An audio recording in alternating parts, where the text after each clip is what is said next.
I'm so excited. I just can't hide it. I'm in the kitchen, I'm hungry, and I'm excited to eat food because I like it. Welcome to my kitchen. This is my fridge.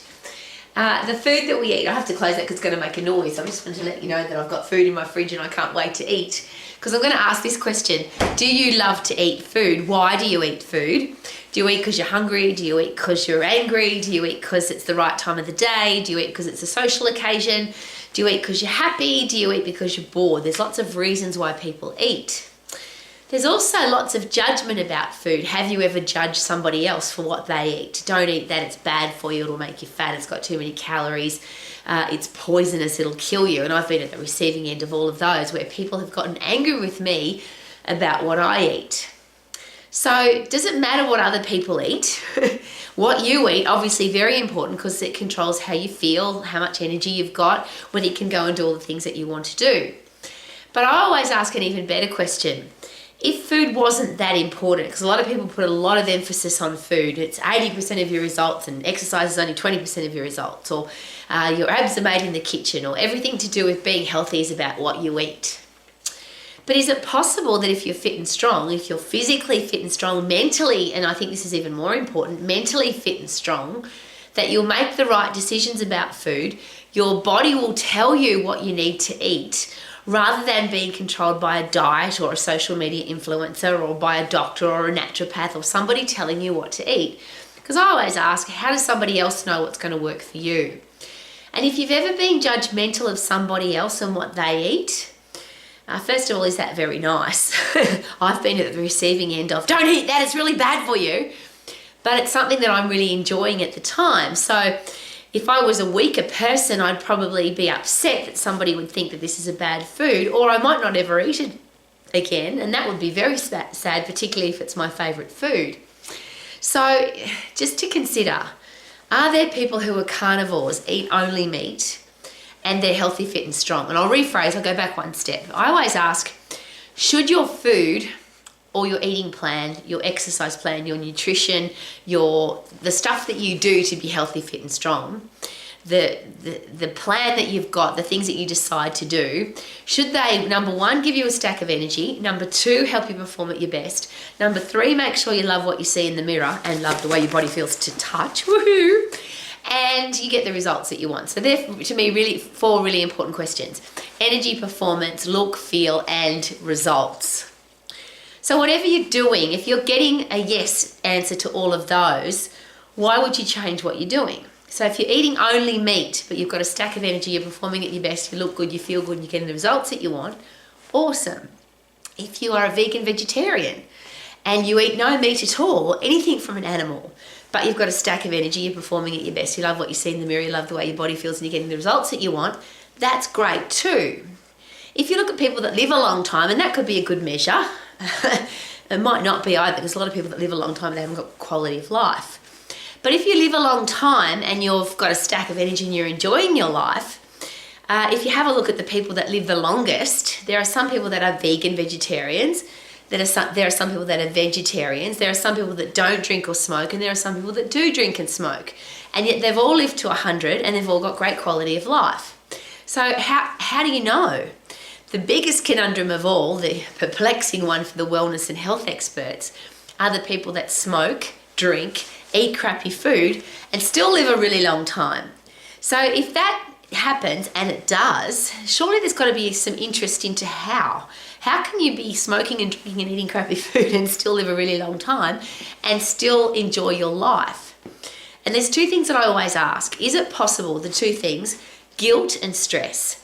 Is it possible that if you stress about your food, or you feel guilty about what you eat, or you're angry because you can't eat, which of course causes stress, could that have an effect on your mental health? And if you are stressed or you feel guilty and your mental health is poor, even if you live a long time, what kind of a life is that?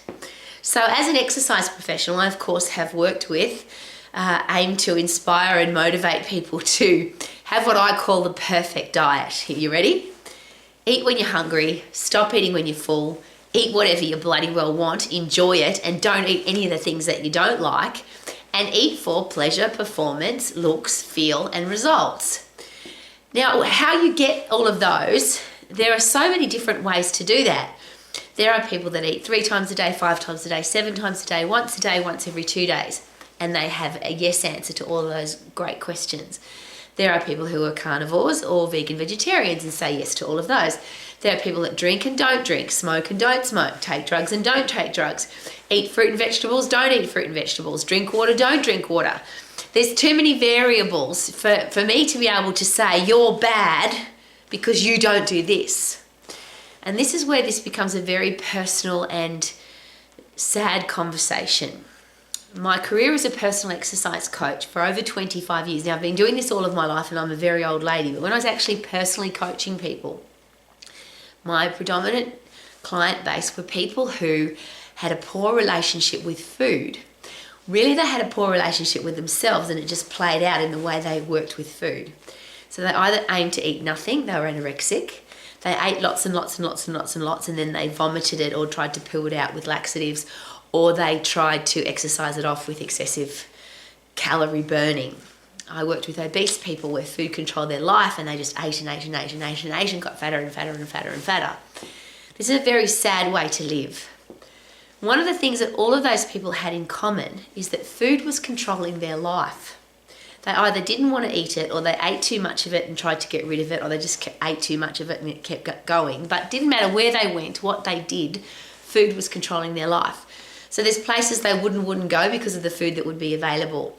Every time they sat down with a meal, whether they were anorexic, bulimic or obese, this is the same headspace they would share with me. Rowie, I'm having a war inside my head. I'm fighting with myself inside my own body. I want to eat this, but I can't. I'm going to eat this and I'm going to eat excessive amounts of this. If I open this, I have to eat the whole packet. I shouldn't have this. How many calories? How long is it going to take me to burn it off? And this constant battle inside my head about food. Well, I don't want that for anybody. And the psychology of that doesn't really need a psychologist, does it? Simple common sense says if you say to somebody you can't have, you mustn't have, don't have, you shouldn't have, that's bad. There's a simple connection between if I eat that, I must now be a bad person. If I eat that, I've done the wrong thing, I should feel guilty. But who am I to say, particularly as an exercise professional, because people do ask me on a regular basis, what should I eat? And my answer is always the same. What do you like to eat? What don't you like to eat? Why do you eat the way you do at the moment? Where do you like to eat? When do you like to eat? Do you think you're eating the right way? Are you on track or off track to achieving those 4 goals, which are performance, energy, love what you see in the mirror, love the way your body feels to touch, and get the results that you want? Are you on track to achieving yes answers to all of those questions, or do you have yes answers already? If you have yes answers already, don't listen to anybody else. You've got it sorted. Congratulations. If the answer is no to any of those questions, what do you think you should do? As your own eating coach, what do you think is going to work for you? And somebody telling you what to eat, what if you don't like it? Somebody telling you that you can't eat that, but what if it's your favourite food? And then you get stressed about it because you can't have it, or you get angry because you can't have it, or you do have it because you love it and then you feel guilty. And there's that stress and guilt that kills people. I've worked with too many people that have had a horrible relationship with food. They've never enjoyed a meal in their life and they end up dying early. I also have had the pleasure of meeting people who love their food. And if you've ever met anybody like that, we call them foodies, of course. People that love food, they love the experience of food, they get great joy and pleasure out of eating food. And they seem to have a much happier life than people that are counting calories, counting carbs, counting fat grams, weighing and measuring their food and feeling guilty about eating foods that they do like, or feeling angry because of the foods that they can't have. So that's my very personal question. First of all, why would we ever tell anybody else what to eat? And why would we judge anybody else for the way they eat? Do you have a perfect diet? And even if your diet's perfect, and when people say to me, yes, Rowie, I've got the perfect diet, I always ask this question. If somebody was tracking you without you knowing, they were watching your life for, let's pick, say, 7 days, and they saw everything you ate, exactly the time that you ate it and how much you ate it, would you be really proud to share that with the world? Very few people say yes to that. I'm going to say yes to that because I live that perfect diet. I eat when I'm hungry, I stop eating when I'm full. I only eat foods that I love and I don't eat any foods that I don't like. So I don't eat kale, I don't like it. I get that some people like it, I just don't. I don't eat mushrooms, I don't like them. I get that some people like them, but I don't. I don't care how healthy either of those things are, I just don't like them. I also happen to love chocolate and cake and biscuits and ice creams and chips and the things a lot of people say they're really bad foods. But this is my very logical way of looking at food. All foods are made up of carbon, hydrogen, oxygen, nitrogen. Some of them have chemical additives and some of them have stuff that I don't even know what they are because the chemicals are stuff that humans have made up. Some of them have been cooked differently, some of them have been processed differently. But ultimately, the food that we eat is carbon, hydrogen, oxygen, and nitrogen. And the macronutrients that keep us alive, which is the things that we eat that if we don't get them, we'll die, or we can survive on them so that we don't die, carbohydrate, protein, fat, and alcohol, are made of carbon, hydrogen, oxygen, and nitrogen. I'm sharing that with you because it's a pretty simple process. After that, what do you like to eat? What don't you like to eat? And why would you not eat the things that you love? And why would you eat the things that you don't like? And please, don't judge people for what they eat. We often judge people by the way they look. In fact, we all do that. We all judge people by the way they look. But we don't know what's going on in their life. We don't know the reasons why they look that way. We don't know why they're thin or overweight or obese or tiny. We don't know. And I always use this example. Have you ever been caught out where you've said to somebody, congratulations on having a baby, and they're not even pregnant, they're just overweight? Like, that's really awkward. That's a very awkward situation. But that's assuming that because a person's got a big tummy, they must be pregnant. The reverse of that is you might think that somebody's overweight, but they're actually pregnant. That's just called judgment by looks. So what if we just became the people that lived our life and we do the best that we possibly can for us? So we eat for pleasure, we eat for performance, we eat to get the best results possible, a stack of energy, and to look and feel the way we want to look and feel.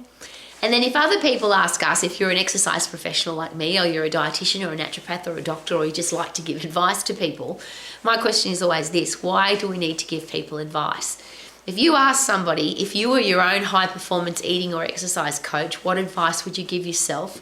I think you'd be really surprised that most people don't say, I should eat cake and biscuits and lollies and chips and never do any exercise. If you're fit, healthy and strong, is it possible that your body will burn up everything you put into it because you've got a fast metabolism? And is it possible that because you've got a fit, strong endocrine system, hormonal system, your hormones will tell you, eat because you're hungry, stop eating because you're full, drink because you're thirsty, stop drinking because you're now not thirsty anymore? The human body is an amazing machine. If you look after it, it will look after you. If you keep your body fit and strong, get puff lift heavy so that you're fit and strong for the rest of your life, wouldn't it be awesome to be able to walk into the kitchen like me, look in the fridge and say, what will I have? Will I have an ice cream? Will I have a chocolate? Will I have a biscuit? We've got beer and wine and alcohol in here. That's for my husband because he loves it and I don't. We all have different likes and dislikes. So how about live your life to the max, loving your food and loving the body that you live in because it's healthy, fit and strong? Could that be a bloody good idea?